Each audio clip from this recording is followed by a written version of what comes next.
Hello everyone, what's up? Prince 12 here with another video review. Today I'm taking a look at Transformers Studio Series 86 Deluxe Class Perceptor from Transformers the Movie. But before we take a look at the toy, let's go ahead and take a look at the box. So here we have Perceptor's box. It is Perceptor. He's standing there looking a little bit more action-packed than I think this character really kind of is. Of course, he is from Transformers the Movie. You can see it right here. Takara Tomy, they helped out on this. Transformers Generations, Transformers on the side. He is from Transformers 86, because the movie came out in 1986, so therefore the 86, and he is the 11th figure in the 86 subwave of Studio Series. Of course, he's an Autobot. His name is Perceptor. He is for ages 8 and up. Of course, that's just a suggestion. They have to put that on there. Of course, Hasbro is the main toy manufacturer behind this. Of course, here he is on the side. It says 86. That way you don't get it confused with main Studio Series. He's an authentic Transformer. No Chinese knockoffs over here. Other side, he's a deluxe class in several different languages. More Perceptor. And then on the box, you know, here is all the things Perceptor does. Transformers in 20 steps, blah. He's got a short little, actually that's a pretty lengthy bio in terms of deluxe class boxes. Usually they aren't that long. That's actually a pretty verbose little description there for a Perceptor, but I guess it kind of makes sense because he's a long-winded character at times.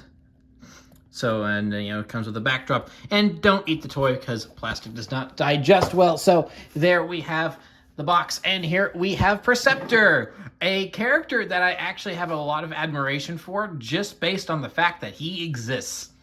Because let's really think about it. Let's say you are on the Marvel Comics writing team all the way back in like 1984, 1985. And Hasbro comes to you and they're like, all right, we've got, it's like our first wave of Transformers toys that we imported from Japan and renamed and rebranded and everything. Smashing success. Everyone loves the TV show. So now we've got more characters for you to do. So, we've got these new Decepticon planes coming in. You guys can give them names and everything. We've got other combiners, all this other cool stuff. And, and then there's this guy here. He turns into a microscope. Make that interesting. He's a microscope. I mean, it's a microscope. This is not fun. This is not something. Honestly, whenever Perceptor gets a toy, I am amazed. And I do find it funny that whenever he gets a toy, it's usually always G1 related. Because it's like, this is not a character you see showing up in, like, say, I know he had a small little cameo in Animated. In Animated, and actually, he had a sizable role in Cyberverse. But those were shows where they could be a little different and go and do different unique things. But like the other more main action-packed shows and stuff like Prime, Robots in Disguise 2015, Earthspark, it's like these shows, when they're digging into the well of characters that are going to be cool to reinvent and stuff, Perceptor's usually not on the list of characters that they do that with. So, he turns into a microscope. Woo! But I really I do admire that about him, because it's like, of all the, just from a character standpoint, of all the other Autobots, they're turning into trucks, they're turning into cars. Blaster is a cooler looking stereo because instead of a cassette deck like Soundwave is, because he's actually got the handles so you can hold him and stuff. So there's different things going on there. Of course, you got Jetfire. He's a plane. The Dinobots. I mean, the Dinobots are robot dinosaurs. That's so cool. It's like, of all these other options, he's really sticking to his theme of I'm a scientist by deciding to be a giant microscope. Gotta admire that about the guy, because this is not useful whatsoever when it comes to combat. But then again, I guess he's not really a soldier anyway. I mean, he doesn't, from what I've seen G1, at least the first 2 seasons. The 3rd season was so bad I couldn't even get past like 2 or 3 episodes. Like, this animation is just horrendous compared to the first 2 seasons, which in a lot of cases is saying a bunch, because the first 2 seasons weren't always the best animated either. But the episodes that Perceptor was in, he never really fought. It was he more or less just kind of went on side adventures. And and stuff like that. I don't really recall him ever firing a blaster or anything like that. So I mean, yeah, he's a scientist through and through, and so he definitely has a alt mode that is consistent with that. So, but he does come with a blaster, even though I just went on about the fact that he's not a warrior. So it's like we'll just go ahead and plug that in where it doesn't really want to go in that well. But so yeah, then this is. It's also a very lame transformation. It's like, as much as I like this figure and I like this character just for kind of how dorky and unique he is, it's a lame transformation. And there's his head just sitting back there. So yeah, that's I mean, he's a microscope. I don't know what much else you want from him, but if you do want him to be a little more action-packed, then you can swivel his legs around this way, tilt it down, and then this will just plug into here, and then this will just plug into here if things want to actually go. There we go. And then you can point that up, and as you can see, he's got little treads there, so now he is a tank. A very odd-looking tank. Well, I guess maybe he's supposed to be more of an artillery piece than a tank, but yeah, he's a cannon. He's an artillery piece. He's a tank. Whatever you want to call this, I guess, because he's got treads, it's a little bit more fit for combat. But even then, I mean, is this supposed to be his cannon? I guess, but I mean, he usually just usually uses it to look at things. So, I mean, is like sunlight being reflected off of that into there and it comes out as like a beam or something? I don't really know. But it's so, kind of wholesomely unique that I buy it. It's like, yep, that is Perceptor. He's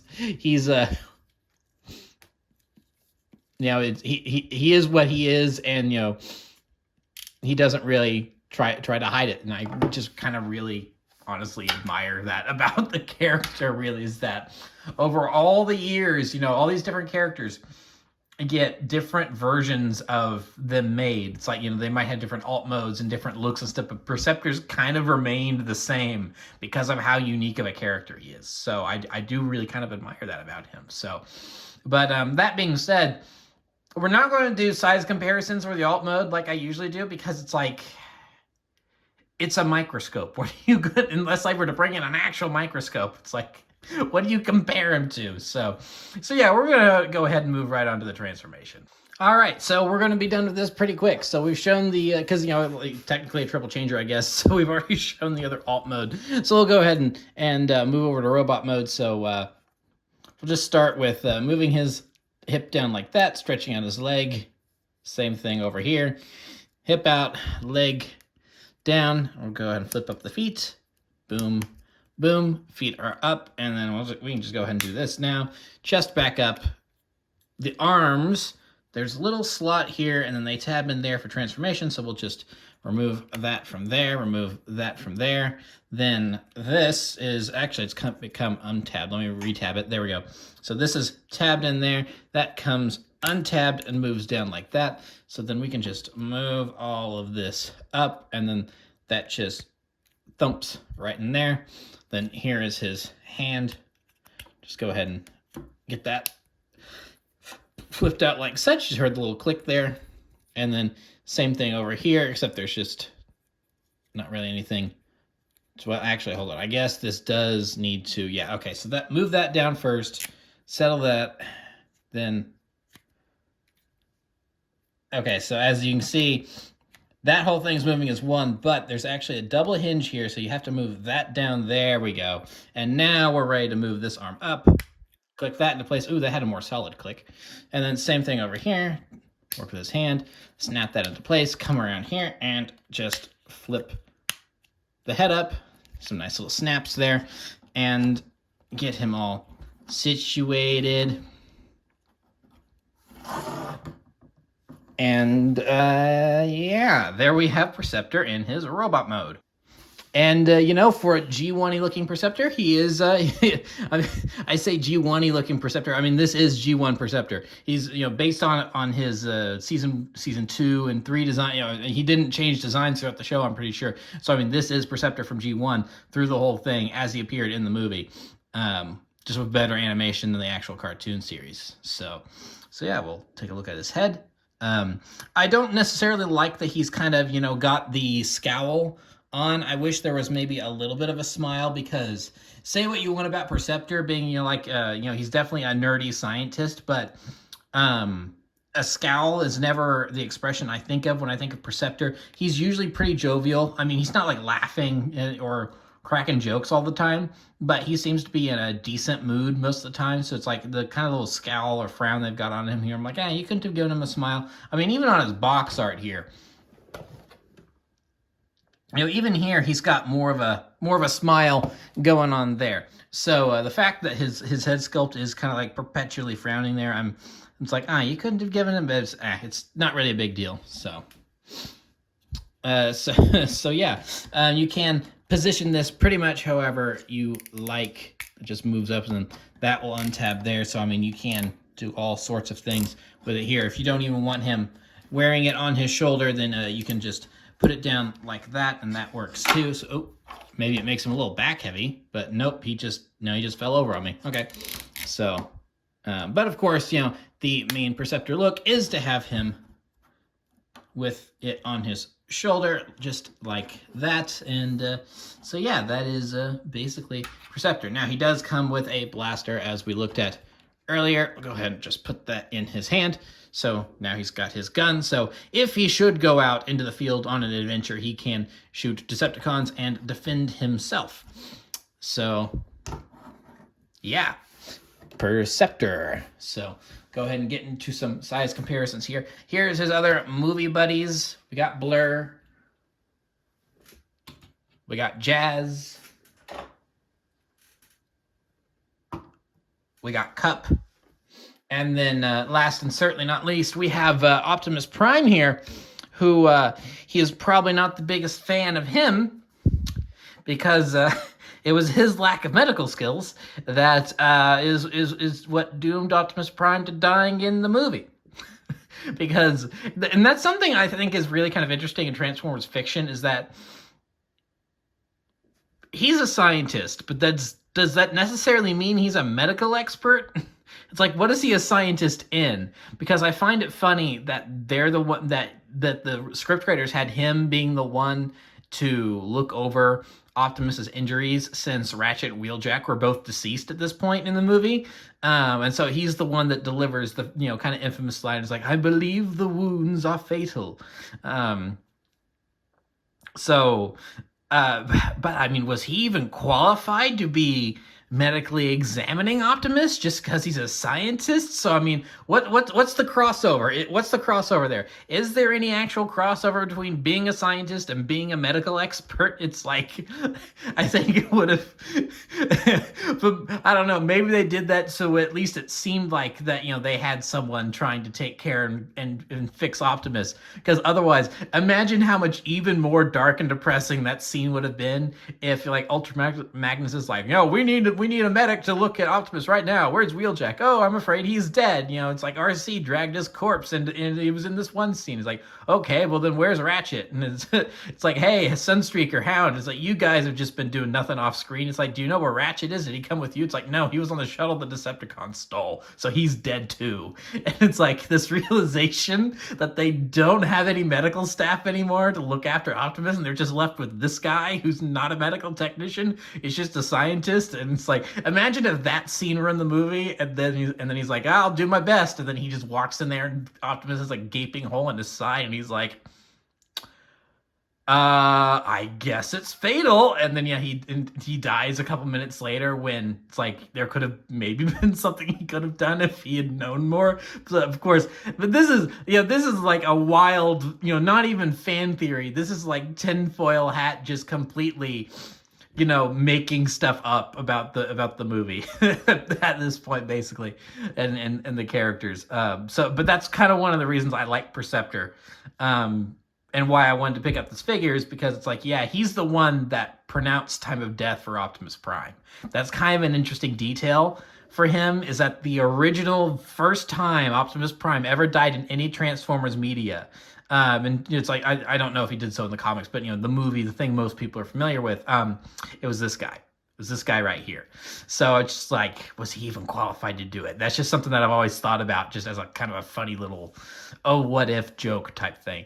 So yeah, so he looks good next to the other bots. About the same size as Blur and Cup, a little taller than Jazz, and of course, Earthrise Optimus being a Voyager packed in a leader class box, since he also came with the trailer.